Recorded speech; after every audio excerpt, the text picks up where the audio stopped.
emphasize is, number one, respect for rule of law. Number two is respect for the Constitution. So I think those are the two basic principles. So, yung mga prinsipyo na tinatayuan ng simbahan.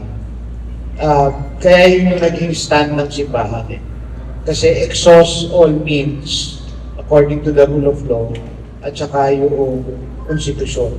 Tandaan din natin, mahalagang panawagan yung pag-amin ng mga mesada at pagbabalik ng perang nanakaw at hustisya, kung anong karapatang parusa dapat magawa yun.